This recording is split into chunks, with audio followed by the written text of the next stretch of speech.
Bienvenue sur Vie TV pour l'émission Expérience surnaturelle. Depuis quelques semaines, on parle des désastres et des conséquences que l'absence de renouvellement des pensées parmi les enfants de Dieu peuvent avoir. Et la semaine dernière, on avait parlé de l'un des points de l'échange qui a eu lieu à la croix de Golgotha pendant le calvaire de Jésus. On a parlé donc du péché que Jésus a porté à la croix et du fait que parce que Jésus-Christ avait été condamné comme un vulgaire criminel, parce qu'il s'était fait pécher selon ce que la parole de Dieu nous dit, nous qui avons accepté Jésus-Christ, nous n'avions plus à nous sentir coupables de quoi que ce soit, parce que la parole de Dieu nous dit qu'il n'y a plus de condamnation pour ceux qui sont en Christ. Donc aujourd'hui, on va étudier un deuxième aspect de cet échange glorieux, magnifique qui s'est passé à la croix de Golgotha, parce que c'est très important, mon frère ou ma soeur, que toute personne qui accepte Jésus-Christ commence par réaliser l'enjeu de l'échange qui a eu lieu à la croix. Que toute personne qui a accepté Jésus-Christ soit consciente de l'implication de tout ce que Jésus-Christ a payé à la croix dans sa vie, dans chacune de nos vies. Donc aujourd'hui, on va parler de la mort de Jésus à la croix. Parce que vous savez qu'il n'a pas que été torturé, Jésus-Christ est également mort. Il a dû passer par le tombeau parce qu'il voulait nous donner la vie éternelle et la vie en abondance, selon ce qu'il dit dans sa parole. Parce qu'il nous dit notamment qu'il est venu nous apporter la vie et la vie en abondance. Mais avant de rentrer dans le vif du sujet, je voudrais te préciser que quand on parle des choses spirituelles, ce que tu crois détermine ton existence. Parce que les promesses de Dieu s'obtiennent par la foi. Et également, le niveau jusqu'où tu reçois tout ce que Jésus-Christ t'a offert à la croix détermine également ton degré de liberté. Je vais le redire, bien-aimé. Le niveau où tu acceptes, le niveau où tu réalises, le niveau où tu es conscient de ce que Jésus-Christ a fait pour toi à la croix, de ce qu'il t'a offert à la croix, ce niveau-là détermine ton degré de liberté. Alors en réalité, tout se joue au niveau de ta capacité à réaliser, à prendre conscience, à accepter ces bénéfices de la crucifixion, de la souffrance atroce de Jésus, de sa mort. C'est très important que tu réalises, que tu acceptes tous ces bénéfices-là par la foi et que tu marches avec. C'est très important. C'est la condition pour que ces choses deviennent réelles dans ta vie, pour qu'elles commencent à se manifester. Et pour t'expliquer l'importance de ce sujet, on va lire dans Galates chapitre 5 au verset 1. Alors, c'est pour la liberté que Christ nous a affranchis. Demeurez donc fermes et ne vous laissez pas mettre de nouveau sous le joug de la servitude.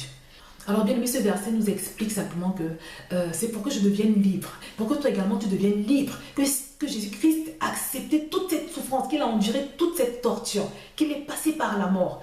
Et la deuxième partie de ce verset nous invite à ne pas nous laisser mettre à nouveau sous le joug de la servitude, bien aimé. Dieu est en train de te dire de ne plus accepter quelque esclavage que ce soit un esclavage mental, un esclavage dans les faits, dans la réalité. Parce que le prix que Jésus-Christ a payé était un prix trop élevé. Le prix que Jésus-Christ a payé était un prix trop fort, trop cher, pour que tu te permettes de te laisser asservir par quoi que ce soit. Donc bien aimé, aujourd'hui on va parler de la vie que Christ a payée pour toi et pour moi à prix de sang à la croix de Golgotha. La parole de Dieu nous dit, dans Jean 11, 25, c'est Jésus qui parlait, « Je suis la résurrection et la vie. Celui qui croit en moi vivra, même s'il meurt. » Elle nous dit également, « Et comme tous meurent en Adam, de même aussi tous revivront en Christ. » Cela signifie en d'autres termes que tu es immortel. Tu es immortel, mon frère ou ma soeur. Réalise le privilège qui est tien. Réalise la puissance de ce que Jésus-Christ a fait. Parce que toi et moi, nous étions condamnés en Adam.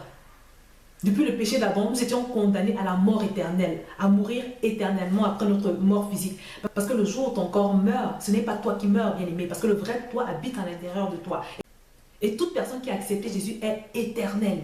Et c'est quelque chose d'extraordinaire, c'est quelque chose de fabuleux que Dieu veut que tu réalises, que Dieu veut que tu apprécies. Donc ça, c'est pour la vie éternelle. Mais comme je l'ai dit tantôt, Jésus-Christ ne nous a pas donné que la vie, il nous a donné la vie et la vie en abondance. Mais qu'est-ce que la vie en abondance? Alors la vie abondante, bien aimé, c'est simplement cette satisfaction surnaturelle, ce bien-être surnaturel que nous procure le Saint-Esprit. Parce que la parole de Dieu nous dit que le royaume de Dieu, ce n'est pas ni le manger ni le boire, mais le royaume de Dieu, c'est la paix et la joie par le Saint-Esprit. Bien aimé, tu as donc la vie abondante par ce précieux Saint-Esprit qui habite en toi. Et Romains 8,6 nous informe que l'affection de la chair, c'est la mort, tandis que l'affection de l'esprit, c'est la vie et la paix. Donc, bien aimé, À partir du moment où tu as ce Saint-Esprit à l'intérieur de toi, tu as toutes les clés, tu as tout ce qu'il faut, tu es équipé pour vivre une vie de victoire sur l'impudicité, de victoire sur l'affliction, de victoire sur les malaises, sur le manque de confiance en soi, sur toutes ces choses négatives. Parce que l'esprit qui habite en toi, c'est un esprit de force, c'est un esprit de victoire, c'est un esprit qui est positif, c'est un esprit qui triomphe. Donc c'est très important, mon frère ou ma soeur, que tu puisses le réaliser. Et quand on parle donc de vie abondante, c'est cette capacité à être au-dessus, à triompher. Ce qui s'oppose bien évidemment à la mort. Parce que la mort, c'est également tout ce qui est manifestation de la chair, tout ce qui est esclavage de pulsions, de nos instincts et tout ce qui est négatif, en fait. Alors, dans la Bible, on peut également voir Jésus parler de la vie abondante quand il rencontre la femme samaritaine. Je ne sais pas si vous connaissez l'histoire. Cette femme à qui Jésus avait demandé à boire, mais comme à l'époque, les Samaritains n'avaient pas de rapport avec les Juifs, elle n'avait pas voulu lui donner à boire. Et Jésus lui avait dit, si seulement tu savais qui est celui qui te demande à boire, c'est toi qui lui demanderais à boire. Et je vais le lire d'ailleurs. Jésus répondit, quiconque boit de cette eau aura encore soif, mais celui qui boira de l'eau que je lui donnerai n'aura jamais soif, et l'eau que je lui donnerai deviendra en lui une source d'eau qui jaillira jusque dans la vie éternelle. Bien aimé, Jésus parle d'une eau qui, quand tu la bois, elle te désaltère à jamais. Il s'agit de cette satisfaction que procure le Saint-Esprit, cette présence qui est venue habiter en toi le jour où tu as reçu Jésus. Une satisfaction unique que tu ne trouves nulle part ailleurs. Il ne s'agit pas d'une satisfaction naturelle, mais c'est une satisfaction surnaturelle. C'est la satisfaction qui vient de Dieu, par le Saint-Esprit. C'est pour ça, bien-aimé, que tu dois prendre conscience de cette vie abondante, de ce que cette vie abondante t'est procurée par le Saint-Esprit. Et c'est pour ça que l'une de tes plus grandes priorités dans ta vie doit être de développer ta relation avec ce Saint-Esprit bien-aimé. Parce que c'est le Saint-Esprit qui te permet de vivre cette vie abondante. Parce que la parole de Dieu nous dit que nous n'avons pas reçu un esprit de servitude, mais nous avons reçu un esprit d'adoption par lequel nous crions Abba, Père. Elle nous dit plus loin que si nous sommes enfants, nous sommes aussi héritiers, héritiers de Dieu et co-héritiers de Christ. Bien-aimé, réalise donc ce don glorieux, ce don inédit que Jésus t'a fait à la croix. Réalise qu'il s'est passé quelque chose d'historique lors de sa crucifixion.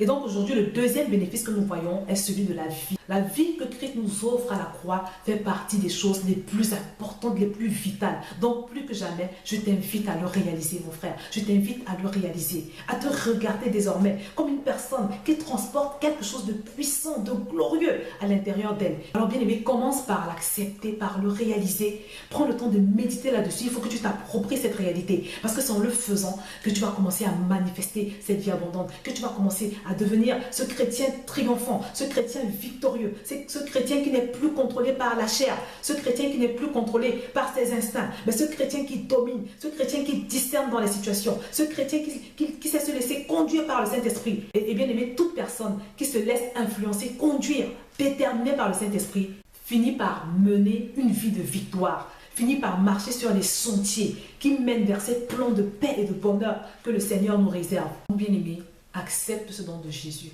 et laisse-le transformer ta vie. Laisse-le révolutionner ta vie.